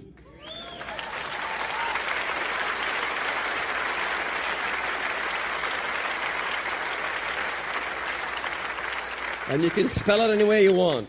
You can spell it J-O-O-Z and put it in your bumper sticker, I love Jews. I was in the Arab TV today, and Arab Christians don't like Israel that much. And I say, I'm sorry if I tell you my testimony that I love Jews. What did Jesus do for me? He made me love Jews. Everything, Jews, Jews, Jews. If you don't love Jews, I feel sorry for you.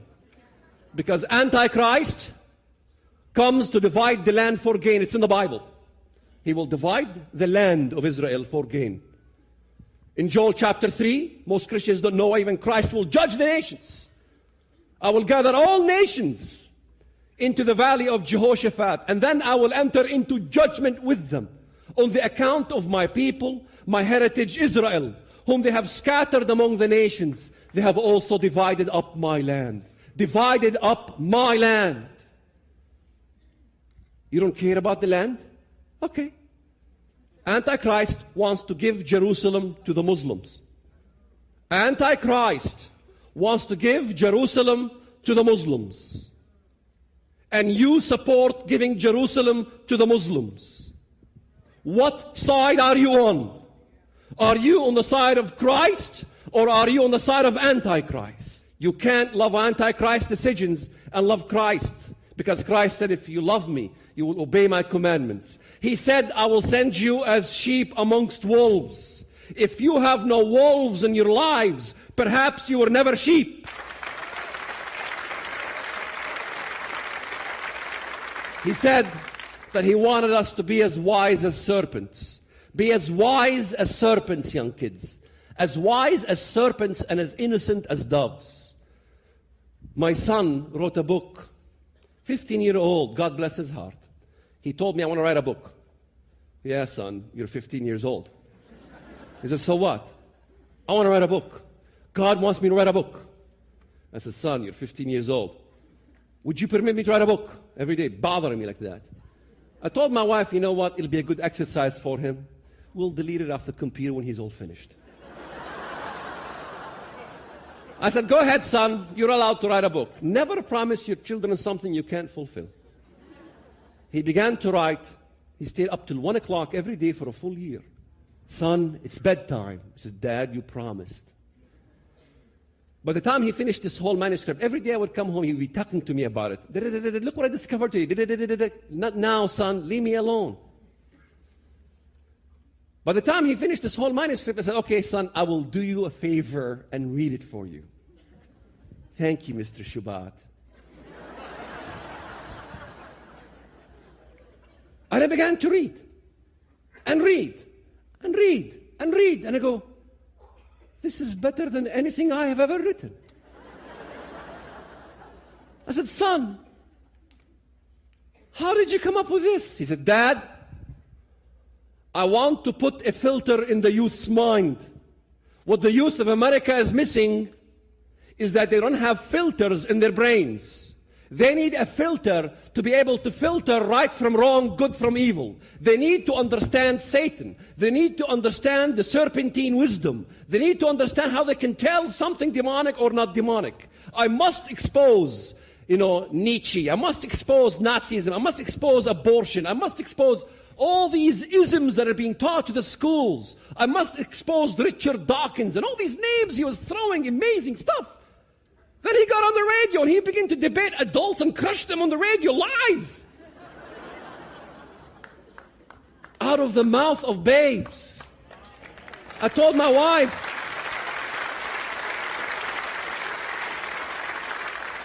look what we have made.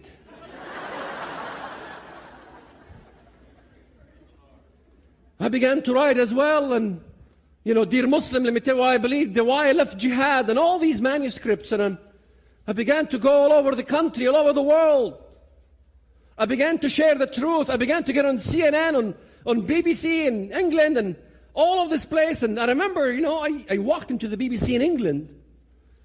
And in the BBC in England, they wanted to crush this guy, Walid Shoebat. After all, he's got an accent. So they had a panel of 3 discussion at the BBC. I began to explain to them that terrorism and Islamic fundamentalism has nothing to do with land. If it has something to do with land, why is it that the Muslim Brotherhood was established in 1928, 4 years after the dismantlement of the Ottoman Caliphate? The Caliphate was dismantled. Islam was bruised. Islam wants to heal that wound and wants to revive itself as in the glory days. It's got nothing to do with Israel going back to their homeland. It's got nothing to do with Americans being in Iraq. They said, Mr. Shoebat, it usually takes 2 to tango, I said, no. That's a bunch of baloney. It doesn't take 2 to tango. He says, what do you mean it doesn't take 2 to tango? I said, well, can you tell me and tell your audience here, what did the Jews do to tango in Nazi Germany, if it takes always 2 to tango? He didn't know what to say. So his colleague, the other educated author, wanted to help him. And he said, Mr. Shoebat, you must admit that the problem with today's world is fundamentalism.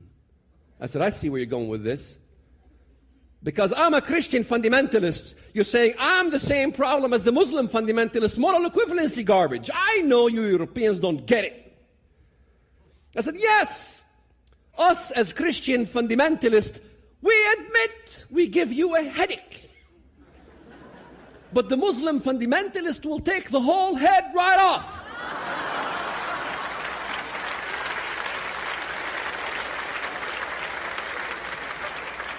And Winston Churchill warned us. Winston Churchill was a wise man. He was my great-grandfather's friend. I even have newspaper clipping with Churchill visiting my American great-grandfather. Can you imagine? My Arab side, Hajj Amin Husseini Hitler. On my American side, Winston Churchill. Lady Astor hated him because he tried to fight Nazism. And this is nothing new. This is Nazism with a religious twist. He wanted to fight Nazis. He began to explain to the English. He says, Hitler in the Munich Treaty, Hitler is not about land. He will take everything. We have been given a choice between shame and between war. Shame, that is, giving Hitler land. And between war, taking out Hitler right now. We have chosen shame and will end up in war. They hated him for what he said. He was not popular. Lady Astor in the parliament said, Winston Churchill, I hate you very much. If I was your wife, I will put poison in your tea. He said, ma'am, if I was your husband, I would gladly drink it.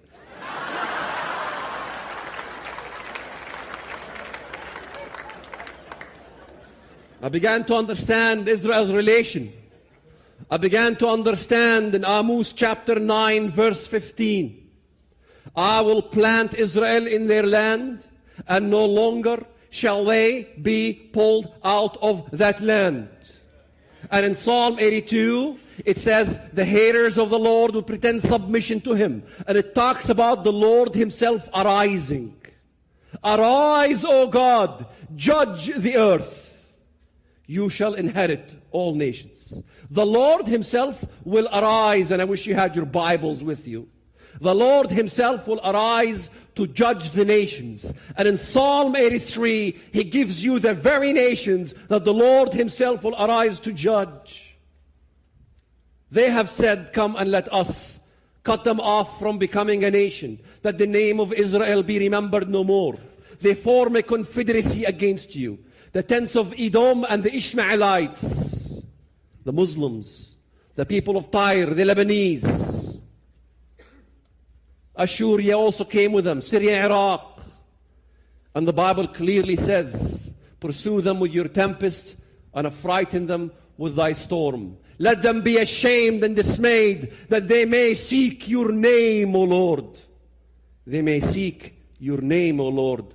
I read those words in the Bible, and I began to understand God's hand was upon Israel, and God wanted me to seek his name. And what is his name? His name is Wonderful, Counselor, Mighty God, Everlasting Father, Prince of Peace. His name is Emmanuel, which means God is with us. For us to reach to God. For us to reach to God is the old story of Babel. For God to reach to man is the truth.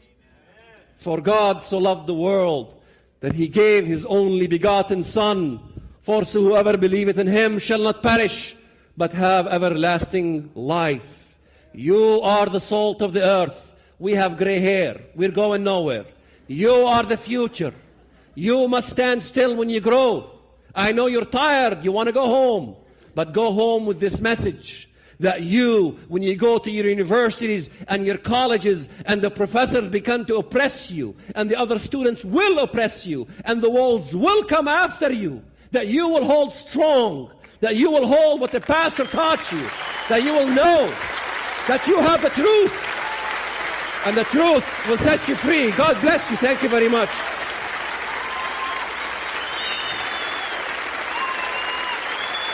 Thank you. Thank you. Thank you. Thank you, Pastor. Thank you.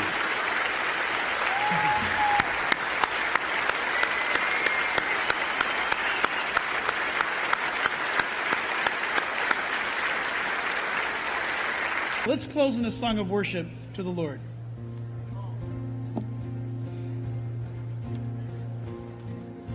When even though I walk through the valley of the shadow of death, your perfect love is casting out fear. Sing it together.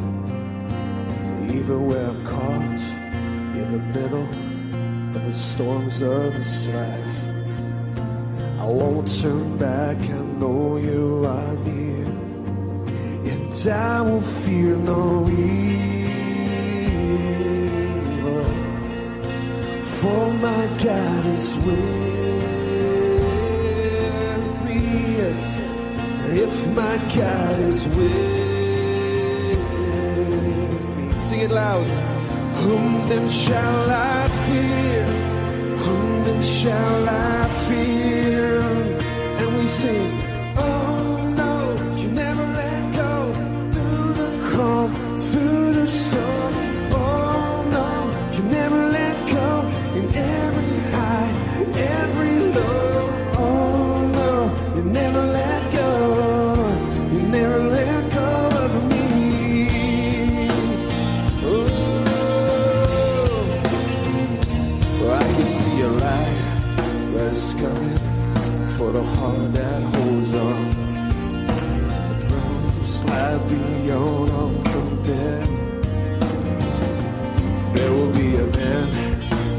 troubles, but until that day come, we'll live to know you're here on this earth. I'll fear no evil, I will fear no evil. For my God is with me. Yes, He is. Oh, if my God is with me, who then? Oh, then shall I fear? Sing it. Oh, then shall I fear? Everybody sing it. Oh, no, you never let go. Through the calm, through the storm. Oh, no, you never let go. In every high, every low. Oh, no, you never let go. You never let go of me. No. And I can see a light. Oh, yes, and I can see a light that is coming for the heart that holds on. Yes, and there will be an end to these troubles, but until that day come, oh, still I will praise you. Still I will praise you. Let's sing it again. I can see a light. Oh, I can see a light that is coming for the heart that holds on. Sing it. There will be an end to this trouble, but until that day comes, Jesus, still I will praise you. Still I will praise you. No, you never let go. You never let go. Oh, no, you never let go. Sing it out. Sing it. Oh, no, never. In every high.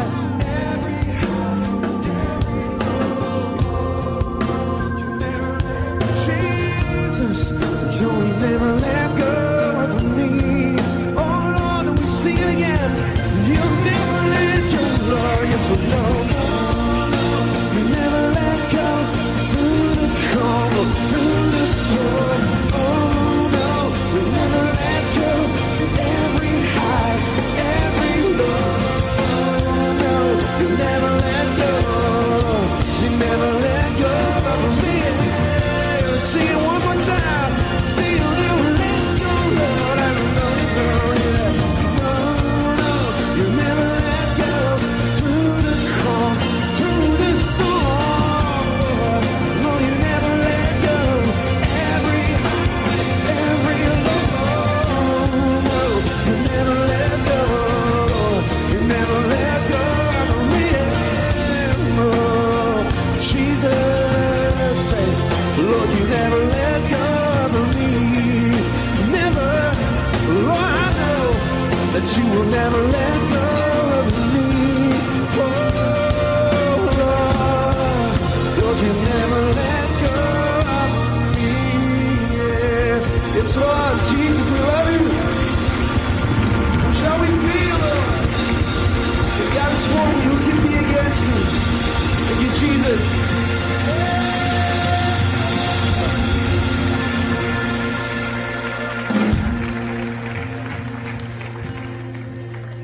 The Lord bless you. You guys, we've been blessed tonight. Pray for these men, and like never before, be absolutely committed to what God has said in His Word. Live it. In Jesus' name, God bless you.